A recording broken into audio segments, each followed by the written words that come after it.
Pourquoi est-ce que je suis fatiguée sans raison particulière? Pourquoi est-ce que je manque d'énergie? Comment je fais pour me reposer? Comment je fais pour à nouveau retrouver mon énergie, l'énergie habituelle que j'ai? Ça, ce sont des questions que j'ai de façon très régulière, que ce soit par mail ou qui reviennent dans mes accompagnements ou dans les formations que je fais. Donc salut, c'est Nadège, naturopathe et chanteuse. Et donc on va voir tout ça ensemble dans cette vidéo. Déjà, la première chose que j'ai envie de vous dire, c'est que on n'est pas fatigué sans raison. Ce n'est pas possible. La raison, il y en a forcément une. Et surtout, c'est une raison à laquelle on ne pense pas. Il peut y avoir des raisons totalement inconscientes. Des fois, on peut avoir la sensation d'avoir plutôt une bonne, je dirais une bonne hygiène de vie, par exemple, ou plutôt se sentir pas trop mal. Et donc, du coup, on ne comprend pas forcément. Alors qu'au final, il faudrait aller observer plusieurs paramètres. C'est ce qu'on va voir ensemble. La première chose à dire, c'est que peut-être que si vous êtes fatigué, c'est qu'il y a quelque chose qui vous prend de l'énergie plutôt qu'il ne vous en donne. Un très bon exemple que je vois trop régulièrement, c'est au niveau de l'alimentation. Je suis obligée d'en parler parce que même chez les gens qui pensent avoir une alimentation équilibrée, des fois il y a des gros troubles et c'est ce qui peut aussi créer une fatigue permanente. Déjà, quand vous mangez, manger prend de l'énergie.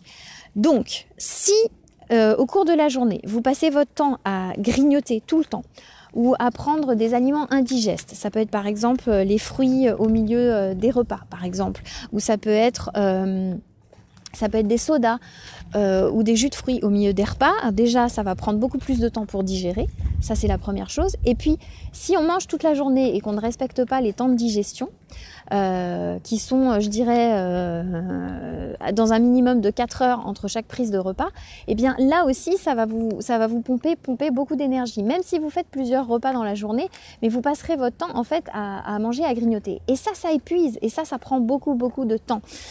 De même, si vous mélangez du miel au milieu des repas, ça va être un petit peu compliqué aussi pour digérer. Bref, tout ce qui va gêner mécaniquement la digestion, alourdir la digestion et surtout entraîner une digestion permanente dans la journée, ça va vous fatiguer. Donc ça, c'est la première chose à aller observer. Est-ce que vous êtes une personne qui grignote toute la journée? Parce que dites-vous une chose, si vous grignotez toute la journée, c'est pas étonnant que vous soyez fatigué.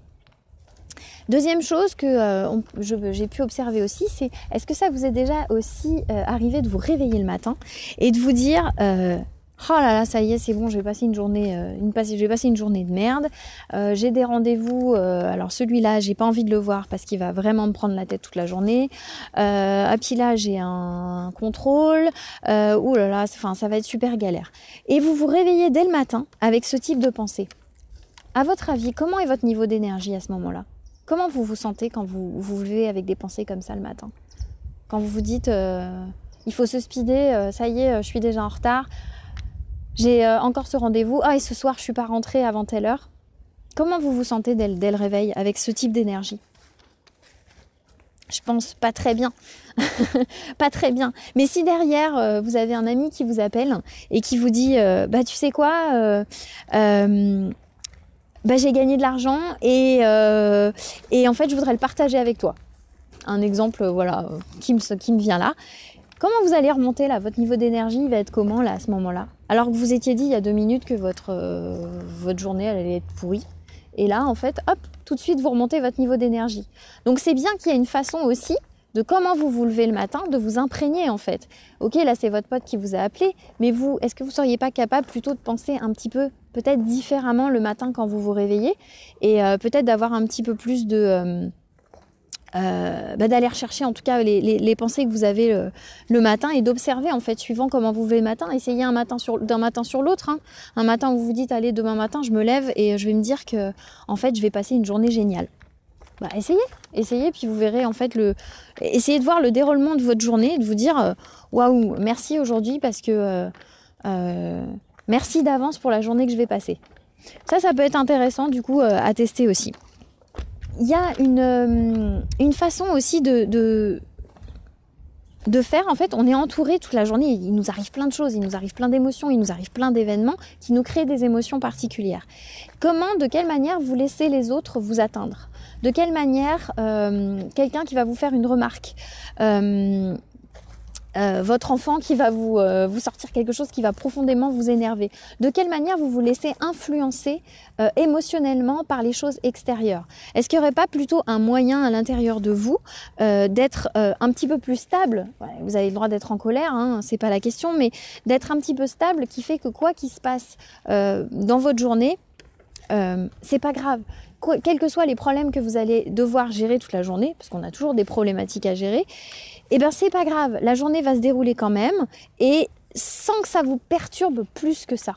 Si vous faites quelque chose de déjà plus vibrant, parce que ça aussi, ça vous prend de l'énergie en fait. Si toute la journée, émotionnellement, vous passez votre temps à subir les remarques des autres et du coup à être finalement émotionnellement instable par rapport aux événements, bah, du coup, vous allez faire haut, bas, haut, bas, haut, bas toute la journée. Et ça épuise aussi énormément. Donc, quel est le moyen pour vous, déjà, aller observer ça, et quel est le moyen pour vous, justement, de garder une certaine stabilité émotionnelle? Comment on fait ça, souvent, c'est en allant chercher au plus profond de vous, pourquoi? Pourquoi vous vous réveillez le matin? Quel est votre pourquoi, en fait? Qu'est-ce qui vous fait vibrer, en fait, chaque jour? Pourquoi est-ce que vous voulez le matin, tout simplement? Pourquoi est-ce que vous allez travailler? Pourquoi est-ce que vous faites ce que vous faites à chaque instant? Pourquoi? C'est la question. Tiens, vous pourriez me répondre juste sous cette vidéo. Cette question-là, elle est très puissante. Très, très puissante, en fait. C'est pas comment, c'est pourquoi.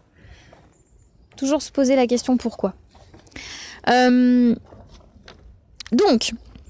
ça peut être aussi une autre chose, on a parlé de l'alimentation, on a parlé de notre mental en fait, de notre cerveau, on a parlé des émotions au niveau du cœur, ça peut être aussi des problèmes de sommeil. Si vous avez, effectivement, vous avez de l'énergie, vous êtes bien dans ce que vous faites, mais que du coup vous avez un rythme de vie où vous sortez régulièrement, vous dormez que 5 heures par nuit, alors, si c'est de temps en temps, pourquoi pas, mais si vous le faites à la longue et si vous ne calez pas des périodes de repos suffisantes pour recharger les batteries, mais vous allez être tout le temps, enfin, vous allez être fatigué tout le temps. Il n'y a pas à se poser la question. C'est si vous dormez 6 heures par nuit, le problème en plus, c'est que le corps, il s'habitue à dormir 6 heures par nuit. Il vous fait croire que le fait de dormir 1 ou 2 heures de moins que ce que vous dormez habituellement, il n'y a pas de souci, vous allez tenir. Le problème, c'est que la jauge, il y a un moment donné, elle va lâcher. Donc, il y a ça aussi. Donc, on a vu corporellement ce qui se passe. Vous voyez bien qu'on ne peut pas éliminer ces 3 axes, en fait. Ces 3 axes qui vibrent ensemble, qui sont le cerveau, vraiment votre mental, aligné en fait avec votre cœur, en fait avec ce que vous ressentez et émotionnellement évidemment aussi, et puis avec votre physique en fait, ce que vous faites, ce que vous donnez à manger à votre corps, comment vous l'entretenez, ce que vous mettez en gros, ce que vous mettez dedans, ce que vous digérez, et puis comment vous en prenez soin. Et en fait c'est cet alignement qui fait que vous allez être dans l'énergie, que vous allez pouvoir régénérer votre énergie. Et c'est grâce à ça que vous allez pouvoir être plus vibrant. Et c'est grâce à ça aussi que vous allez être moins fatigué. Et c'est en contrôlant en fait ces paramètres que vous allez réussir. Et ça, vous ne pourrez pas y échapper, quel que soit ce que vous faites, en fait. Je pense que, oui, nous pouvons avoir des problèmes extérieurs, des problèmes, des choses qui sont compliquées à gérer dans nos journées. Mais ce qui est important, c'est de se focaliser sur les choses qu'on peut contrôler. Vous ne pourrez pas contrôler des choses extérieures. Évidemment, tout ce qui vous arrive dans votre journée, vous ne pouvez pas le contrôler. Mais ce que vous pouvez contrôler, c'est vos paramètres, c'est comment vous êtes. Et comment on fait ça? C'est en restant aligné, c'est en allant relancer l'énergie au niveau du cerveau, relancer l'énergie au niveau du cœur, relancer l'énergie au niveau du corps physique.